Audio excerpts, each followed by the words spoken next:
Hello, welcome to Runday Sunday.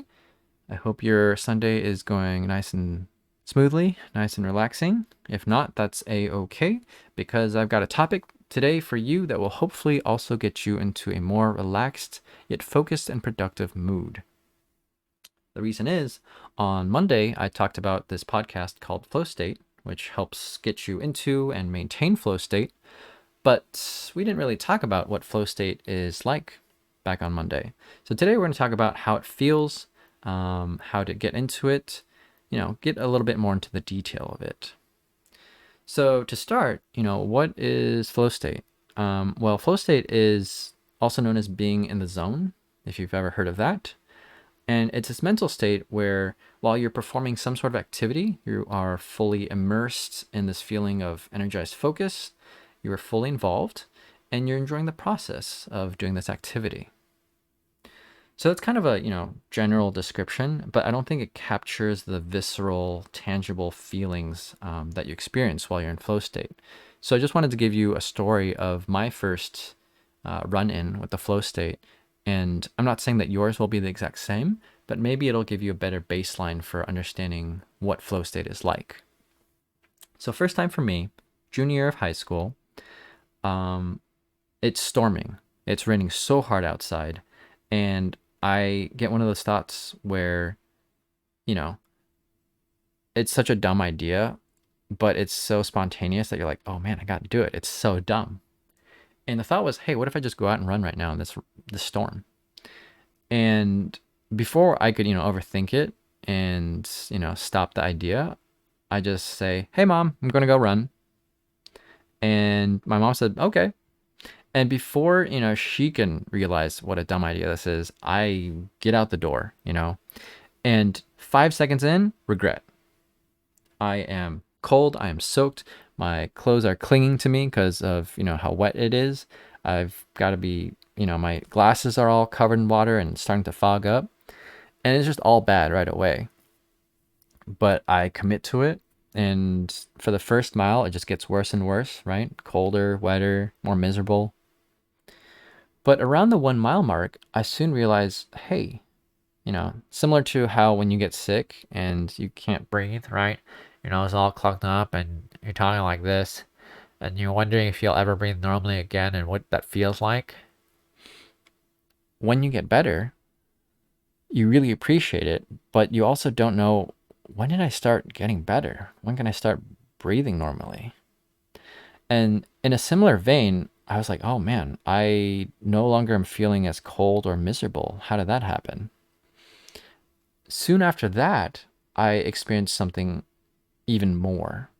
It now felt that me, David, as an entity, was not no longer my body, but rather a smaller being in my head, and I was getting to sit back in a chair, and I was watching this great movie through these two giant windows. And those giant windows, of course, are, my eyes. And my body is now a gigantic robot, and it was doing everything automatically. It was independent of me. My arms were pumping, my legs were kicking, the breathing. It was all mechanical and had nothing to do with me.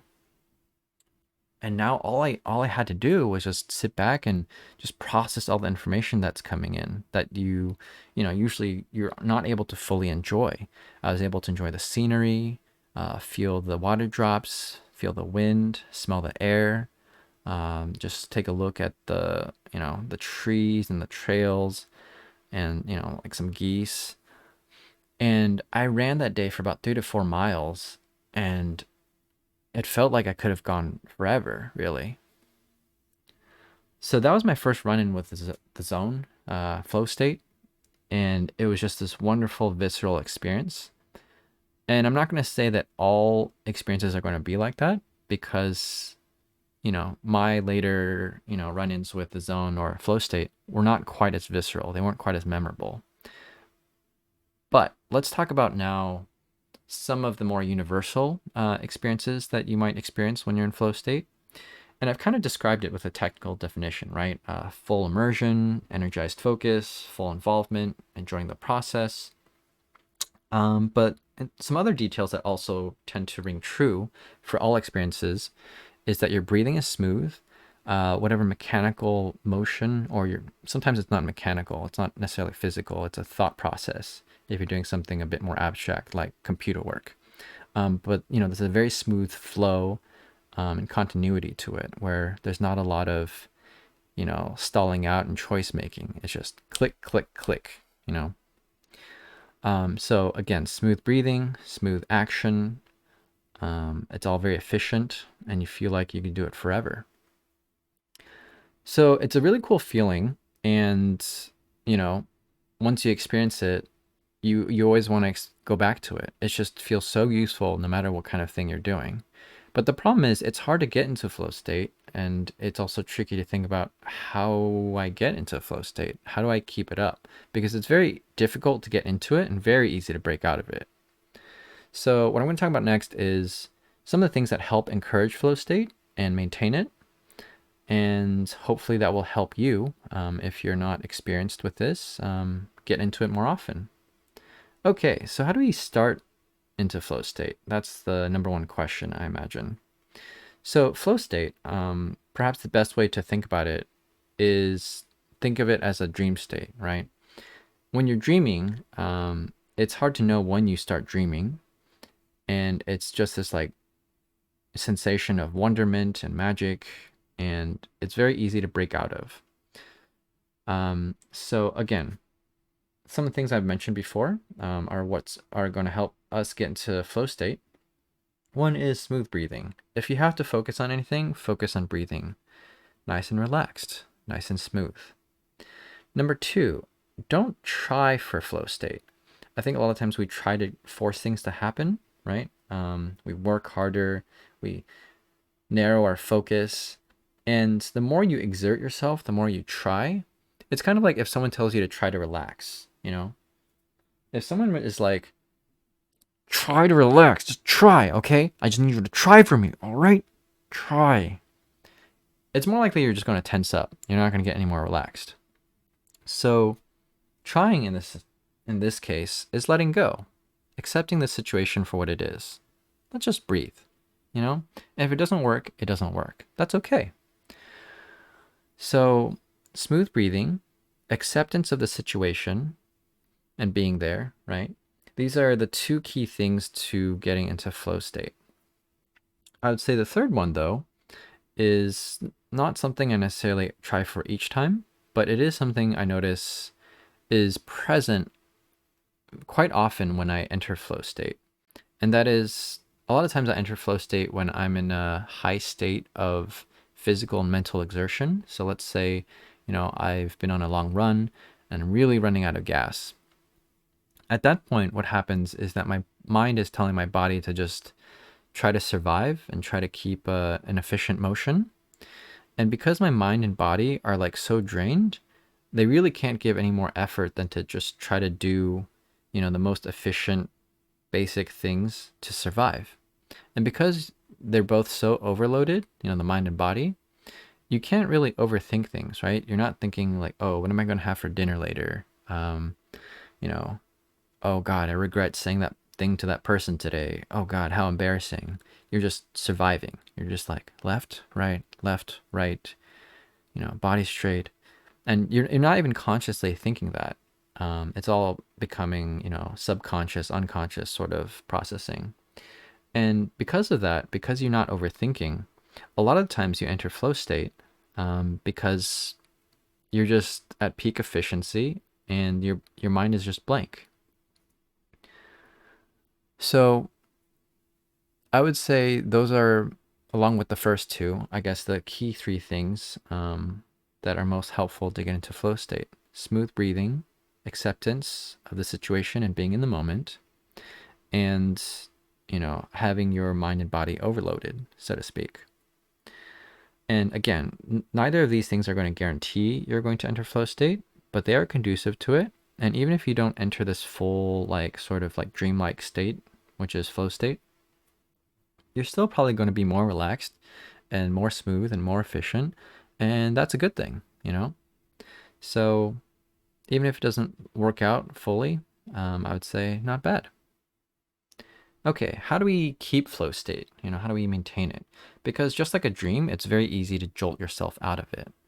A lot of times when we dream, the act of realization that we're in a dream, that's what wakes us up, right? You're like, oh, why am I fighting a clown? That would never happen. It's got to be a dream. Boom, you wake up. Similarly, a lot of times I break myself out of flow state because I get excited. I'm like, oh, is this flow state? Am I in flow state right now? Okay, cool. How long can this last? What can I use it for? Okay, don't mess it up. Don't mess it up. And then boom, you're out of flow state. You're overthinking now. You're back to normal, a normal sensation of consciousness. So again, that whole thing with breathing, keep it up. Breathe smoothly. 1, 2, 1, 2, in and out. And the whole thing again of acceptance is also important. And this is important in two ways. One, to accept that you're in flow state and not get too excited about it. It helps you not jolt out of it, right? You're like, okay, well, it's flow state. That's cool. We're just in the moment. Just keep it. Cool. Keep breathing. And don't even put that to words. The more things, the more thoughts get put to word, the easier it is to break out of flow state. But the other benefit of practicing acceptance of the situation is that even if you do break out, you're more okay with it. You're not just so disappointed. You're accepting, hey, this is flow state, and I don't know how long this is going to last. And at some point it's going to break, and that's okay too. We're just going to ride this out for as long as we can, and that's cool. Ooh. So most of it, really, maintaining the flow state is really what gets you into flow state anyways. But that whole key point of acceptance, I would say, is beneficial in multiple ways. Okay, so again, if you experience this, that's cool. If you don't, that is also okay. And you're gonna have to accept that, you may not experience flow state very often, and to appreciate it when it does happen. And, if that is ever a sort of motivating factor for getting out and exercising, those memorable moments of being out in nature and feeling like you could go forever, that's great. Hopefully it's little memories that help, remind you of why you go out and exercise or do whatever it is that you do. Okay. I didn't mention this before, but I'm trying to keep my Runday Sunday podcast to a very specific length, which is 13 minutes and 6 seconds. That is 13.1 minutes in honor of 13.1 miles for a half marathon. And we're going to try to keep to it. All right, go out and enjoy your Sundays, and I will see you soon.